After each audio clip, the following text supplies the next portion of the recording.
Okay, so think back to the childhood game of telephone. You know the drill, right? A simple, completely innocent message gets whispered down the line, and by the time it reaches the end, it is just wildly distorted. Like, I like chocolate cake suddenly turns into I fought a chocolate snake, which honestly is a pretty fun game when you're 8.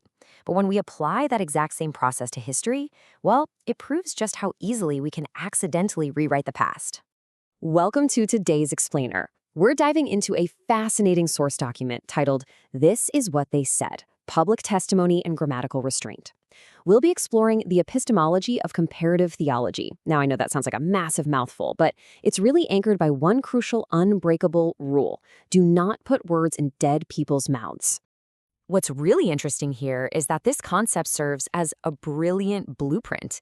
It literally maps out exactly how we can fairly compare massive, world-changing religious traditions without accidentally manufacturing false contradictions. It's all about letting the witness speak for themselves before we try to explain what they actually meant.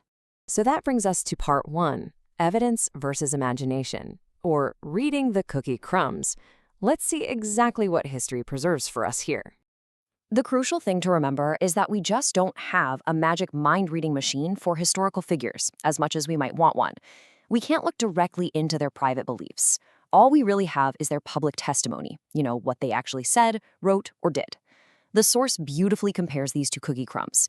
If a kid has chocolate on his face and crumbs all over his desk, you've got great evidence he ate the cookie. But you don't actually know why he ate it unless he explicitly tells you. We have to read the crumbs, not the mind. To read these crumbs correctly, the source argues we absolutely have to practice something called grammatical restraint. This simply means interpreting a witness based strictly on what is explicitly stated or logically entailed. Basically, we have to steward the historical evidence faithfully instead of quietly replacing it with our own imaginative summaries of what we think they meant. And this brilliantly illustrates the danger of what academics call predicate strengthening. Just imagine someone simply says, "I like pizza." But later, a friend goes around telling everyone, "She said pepperoni is the greatest and anyone who likes pineapple is completely wrong." The original person literally never said that. Taking a simple statement of preference and stretching it until it becomes this entirely new, combative sentence wearing the original one like a funny hat? Yeah, that is exactly what historians have to avoid. Moving on to concept 2, reconstruct before you compare, unpacking the cafeteria door. We really need to reconstruct context before we start comparing things. For example, just imagine hearing two people.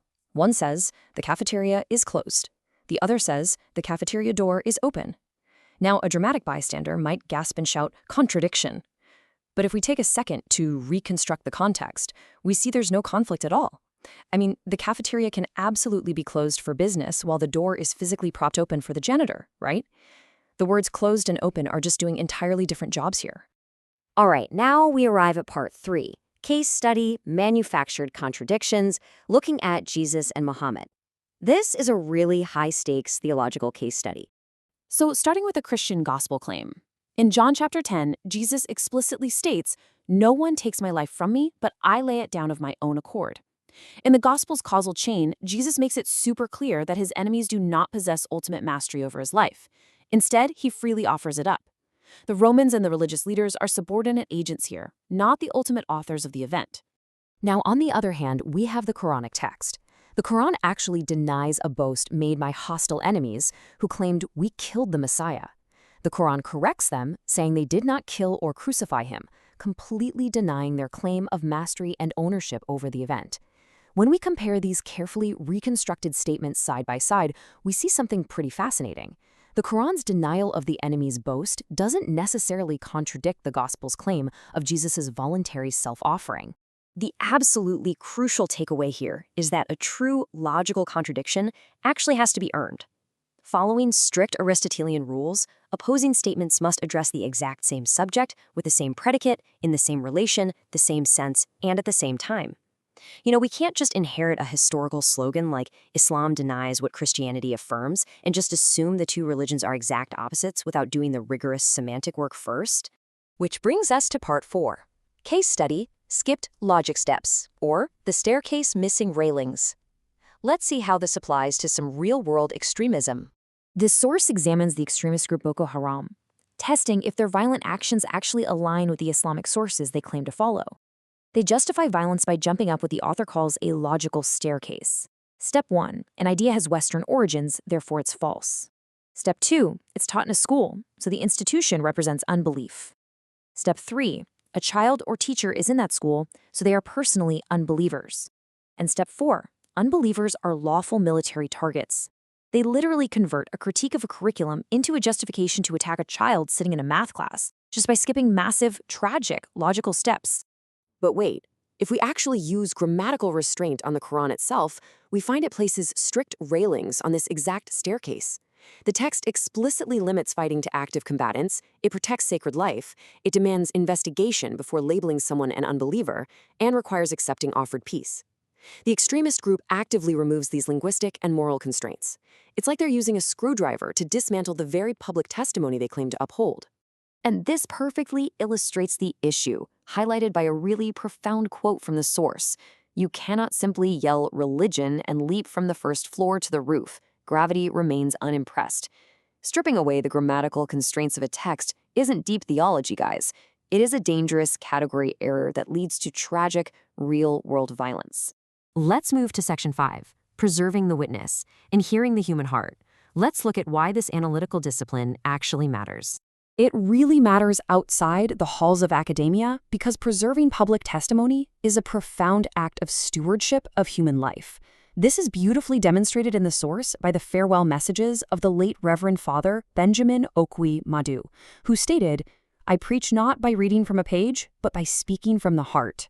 As he prepared to leave his community, he wrote, "My heart is broken, yet my joy remains." Now, if some lazy historian 50 years from now just summarized his words by saying he was sad to leave, they would completely erase the complex emotional truth and the invariant joy he publicly testified to. And in this beautiful tribute, he writes, "I will miss the home I found away from home, a mother far from my mother, a father far from my father, and a people far from my own people." By protecting his exact grammar, we honor the humanity of the witness. We ensure his true voice survives transmission rather than being flattened out into some cold, unimaginative summary. Ultimately, this gives us a really powerful 4-step sequence we can use anywhere, whether we're reading history, engaging in interreligious dialogue, or heck, even training artificial intelligence not to hallucinate. This guarantees we remain accountable to the evidence. Reconstruct the witness, identify stable grammatical relations, compare those relations fairly, and finally, draw conclusions that are actually proportionate to the evidence. I want to leave you with this final provocative thought.